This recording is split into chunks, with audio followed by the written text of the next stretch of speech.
All right, welcome back to episode 2 of What's the Tea. My name is Zach.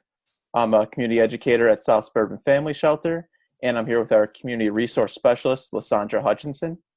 Hi.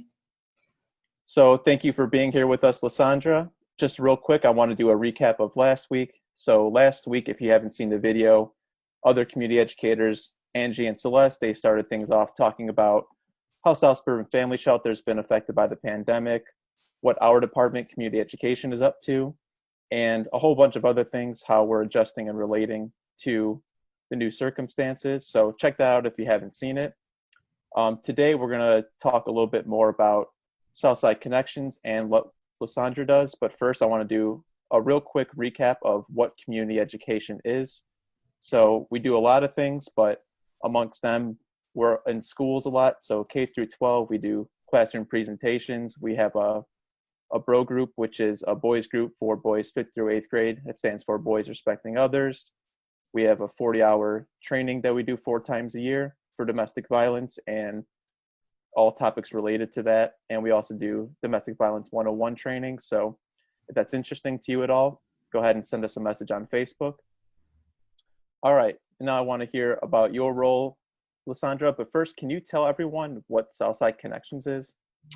Sure. So Southside Connections is South Suburban Family Shelter's newest program. And what we've done with it is we've partnered with another domestic violence organization called APNAGAR that serves the uptown community on Chicago's North Side.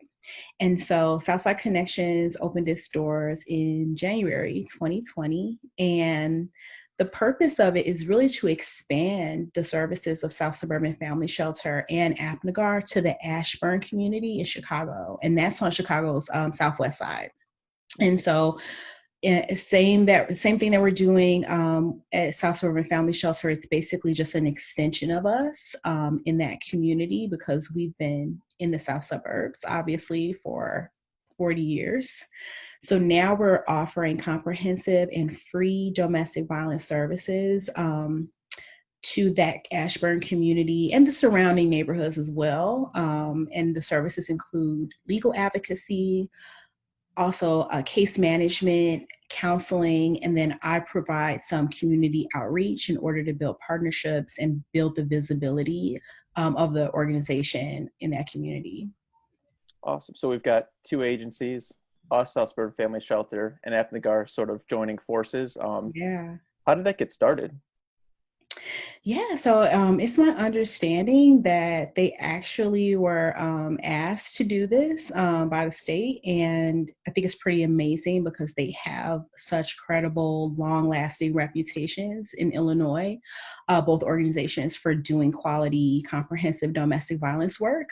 And so they've teamed up. APNAGAR has historically served many immigrant women and are really are really well versed in the issues that immigrants face when it comes to being protected by the law and getting orders of protection when they're in domestic violence situations. So that's an extra unique aspect that they also bring to the work. But yeah, those conversations started, I think, in the summer last year, and then we opened our doors in January. That's awesome. Yeah. It's encouraging to hear that we have some state level advocacy Yes. coming to us rather than how it's typically the other way around.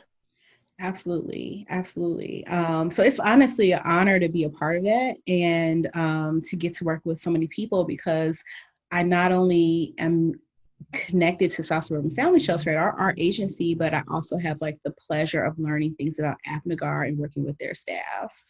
So at Southside Connections in the office, we have 2 staff from the Uptown office and the Uptown APNAGAR office, and then 2 staff from South Suburban Family Shelter from our office. So could you tell everyone what it's like working with another agency? Do both agencies have similar program goals, and how has that been working together? Absolutely. Both agencies are very similar in terms of what they offer the community and the clients that we serve. So APNAGAR also does legal advocacy, or court advocacy, legal advocacy. They also do counseling. There are some unique nuances to the way that they deliver their services, but it's been a time where we were really having to just communicate a lot. It's actually pretty cool because there's a lot of innovation. There's a lot of room for innovation and a lot of room for just creativity to flourish in that partnership. So it's been fun. It's been challenging at times, making sure that like, did everyone get the message or, are we all still seeing everything? Do we all still have a shared vision? And just constantly like reiterating those really foundational parts of working together in a partnership. Yeah, that's really exciting. Anytime you can create and help people at the same time, that's rare, I think. Yes. Yeah. So I want to transition a little bit because we're inevitably going to go over to what your day-to-day life is, what your role is. So could you tell everyone what that looks like? Definitely. So I have a dual role because I work with you guys on the education team. And so you and I and Angie and Celeste and Carrie do presentations in the community. I work with you guys as well doing the domestic violence 101 trainings, the 40-hour domestic violence training that we offer at South Suburban Family Shelter. And then I also do the community outreach for Southside Connections. And so that looks like being a part of a lot of community meetings, going to the Cappos meetings where the domestic violence liaisons at different police departments collaborate with others in the community to address the issue of domestic violence. So it's having a presence in those meetings and other community meetings, doing presentations at churches, at schools, in the Ashburn community as well, and just letting people know that we're there, letting people know that our services are free, they're confidential, and how they can access the services. Thank you.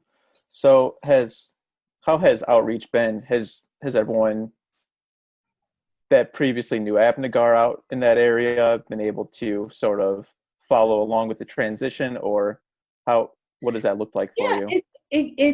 it can be kind of tricky because sometimes when we're saying Southside Connections, just that phrase is new. But then when we say APNAGAR, people are receiving it like, oh yeah, of course we know APNAGAR. If I say South Suburban Family Shelter, people are very familiar with the name and very familiar with a lot of our staff. So, or people that were at the agency some years ago. So that is great. And so sometimes it's just like tricky with like how do we communicate that this is a program of South Suburban Family Shelter. But honestly, we were so well received.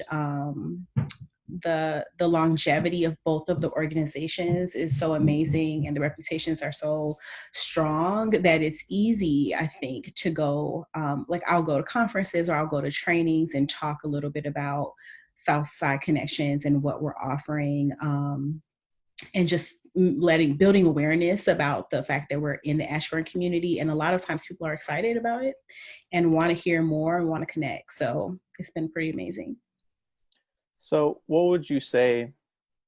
Because I've had the experience of going to certain places and everyone's like super on board, everyone's very excited, Mm-hmm. and that's what we hope to get. But have you ever had any challenges with the new role, getting things rolling? Well, I think that the challenging part about it is I think that the process between what I do and then the point at which a client actually picks up the phone and says, I want to come in for services, there's a lot of things that happen, obviously, um, before we can get to that point. And so I think that people can refer clients to us, but I think that the reality is it takes some patience to build a client base in a new community. Even though we have strong reputations, but it still takes some patience and it takes some persistence. And some creativity, like we talked about. So I think that can be challenging, and we just have to kind of constantly be like strategic and then reevaluating and going at it again. So yeah. Yeah, That's interesting. And, you know, it's obviously a big life decision when you do decide to pick up that phone and make that decision. Yeah. So I understand the patience and the difficulty from our point of view, because we're trying to see, is our work effective? But there's always going to be that lag time in between us going somewhere, talking to them, being a complete stranger, probably, and Yeah. then them making a life decision about it. I feel like a lot of it is you have to look at it like seed planting, because you know we're presenting, I'm networking, we're building awareness, and so it's a lot of seed planting, you know, that we're hoping will take root and then grow and, you know, produce the fruit of just being a strong pillar in that community where people know they can have, they can come and be safe and access the services that they need. And so it's a process, you know, growing a plant is a process, you know, so I think that it reflects that, it kind of mirrors that process. Yeah, I know the feeling when working with kids and everything. It's Yeah. just, it's planting a seed, and hopefully they remember the important parts. Sometimes we see a kid the next year and they remember something a real small detail, but we've also have kids that they remember everything we told them the time before. So Yep. it can take all directions. I would like to maybe transition and see what sort of brought you to do the work that you do. I know you used to be a medical advocate. Mm-hmm. So can you tell us what drew you to South Suburban Family Shelter? Yeah, so it's actually a pretty interesting story that I when I was in high school, when I was in high school, I started working in some violence prevention work as a high school student. I I had a group of friends and we started a little organization called Goddess. And our goal was actually to throw a party and make a little money, because that was a big thing among some high school students at the time. And one of the girls that was a part of Goddess attended the National High School Leadership Program at Northwestern University and met a woman who worked for the Illinois Center for Violence Prevention, which was a nonprofit organization that did a lot of what South Suburban Family Shelter does now, comprehensive domestic violence work, or violence prevention work. And so she asked she asked my friend if we were interested in doing some violence prevention work in partnership with their organization by writing a grant to do youth-led violence prevention work. And so we did that. We wrote a grant and we were awarded money from the Girls Best Friend Foundation to basically host some workshops around like teen dating violence and conflict management in downtown Chicago at Navy Pier for girls in Chicago. So when I graduated from college, I started working for the Illinois Center for Violence Prevention and doing a lot of what we do on the education team, doing domestic violence trainings, helping other young women create violence prevention programming in their community throughout the state of Illinois. So that's how I started. I kind of just was born into it.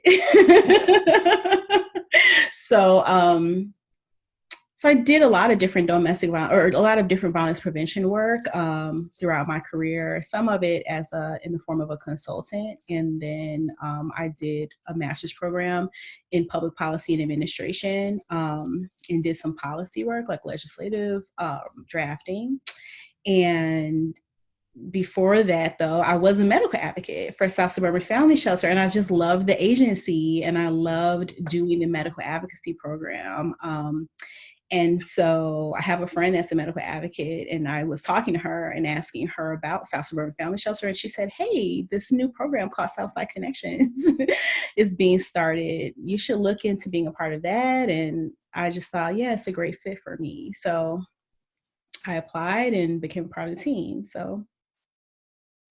Well, that's I bet you when you started wanting to have a party, you never thought you'd be here. I never thought. It's so crazy how stuff like that, how your life kind of just falls into place in certain ways. But one thing it did was it kind of helped me hone this like desire to do public speaking. And so we do a lot of that, right, with trainings, and then I do a lot of public speaking and networking as a community outreach specialist.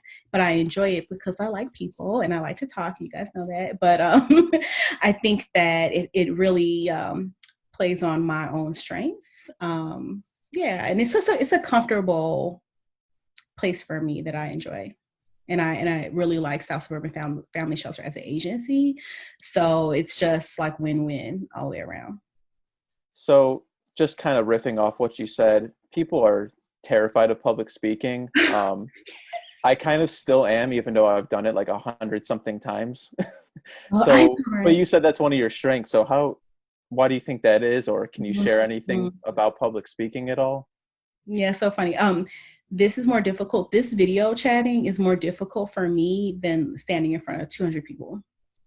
Um, and I think it has something to do with like the energy in the room and that reciprocity, right? When you're talking and you're giving something and like you see how people receive it, you see how it's hitting them, and then like they're kind of giving the energy back. There's something about that that I love to be in that space. Like now that we're in quarantine, I'm always like talking to the camera. It's crazy. It's hard. To me, it's much more difficult. But yeah, when I'm in person with people, it's just I enjoy the energy of it, and I just kind of feel at home. Yeah, that rings true to my experience too. I try to focus less on myself and the script, or so to speak, the things I Yeah, have to get across, and just kind of trust that I can do that while, really focusing on that interaction with the other person. yeah, yeah, All right. So, uh, is there anything else you wanted to discuss while we are yeah. coming down to our time here? Yeah, you know what? Let me make sure that I mention how people can access, can find us at the Southside Connections program. If people want to call in to make an appointment with the legal advocate, the case manager, or the counselor there, they can call the office. And the number is 773-697-3272. And we can put that in the description as well for the video. But even though we're social distancing, someone is still answering that phone, and everyone that is on staff is still offering services via phone or remotely. So people can also access our services by calling the 24-hour hotline, 708-335-3028. So people are there 24 hours a day to answer that line and can refer them to our particular location if it makes sense for the client. All right. Well, thank you very much, Sandra, for doing this interview and sharing your insights with everyone. Thank you so much, Zach. And before we go, I just want to say next week, Tuesday, 1 p.m., we'll have another video up for everyone. So feel free to share, like, and comment. Let us know what you think. Thanks for tuning in, everyone. Bye. Bye.